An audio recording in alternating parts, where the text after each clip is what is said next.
Bonjour, je m'appelle Amandine, je suis l'infirmière coordinatrice de la résidence La Bruyère à Rueil-Malmaison. Nous sommes dans un établissement avec la particularité où on prend en charge les pathologies d'Alzheimer et troubles apparentés. Dans le groupe Almage, nous accueillons des résidents qui ont la maladie d'Alzheimer ou des troubles apparentés. Nos résidences ont la particularité d'avoir des unités qui peuvent accueillir ces personnes en les accompagnant en fonction de leurs troubles cognitifs, avec du personnel dédié à cela, avec des formations particulières. Notre résidence a un très grand jardin justement pour la particularité des gens qui ont besoin de déambuler. Tous les résidents sont libres de venir, d'aller dans le jardin, d'aller dans les couloirs, dans leurs chambres. C'est nous qui venons à eux et c'est nous qui nous calquons à leurs envies. Si les résidents ont envie d'être dans le jardin, ils restent dans le jardin, ce n'est pas nous qui décidons pour eux. On leur laisse vraiment le libre choix et on les accompagne dans les actes de la vie quotidienne.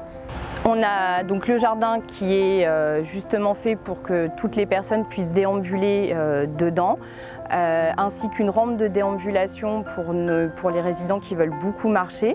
Ils peuvent venir dans le jardin à n'importe quel moment de la journée pour pouvoir justement avoir des temps calmes, marcher ou se retrouver en famille.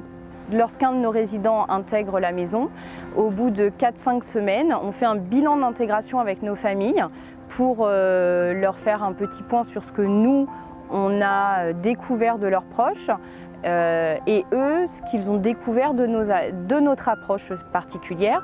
On leur présente les choses lors du bilan d'intégration et avec eux, on affine le projet personnalisé de nos résidents pour organiser leur journée et leurs activités en fonction de leurs nécessités, de leur histoire de vie et de leurs troubles. On tient à former les familles de l'évolution. Elles sont partie prenante du projet de soins. Ça fait partie, c'est pas des soignants, mais c'est quand même des soignants à part entière pour l'accompagnement de nos résidents parce que c'est des ressources pour nous. Et donc on les tient informés régulièrement, soit moi, soit les psychomotriciennes, par des photos, par des coups de téléphone ou des rencontres lors des visites. Nous avons une très grande équipe pluridisciplinaire avec des infirmiers qui sont là pour les soins, des aides-soignants, des auxiliaires de vie qui sont là pour l'accompagnement de nos résidents dans leurs actes de la vie quotidienne, des soignants qui ont la particularité d'être ASG, donc qui sont là pour des toilettes thérapeutiques en accompagnement. Nous avons des psychomotriciennes qui sont là sur les ateliers pour stimuler au niveau du cognitif et une équipe de kinésithérapeutes sur les troubles de l'équilibre, la marche et la mobilisation.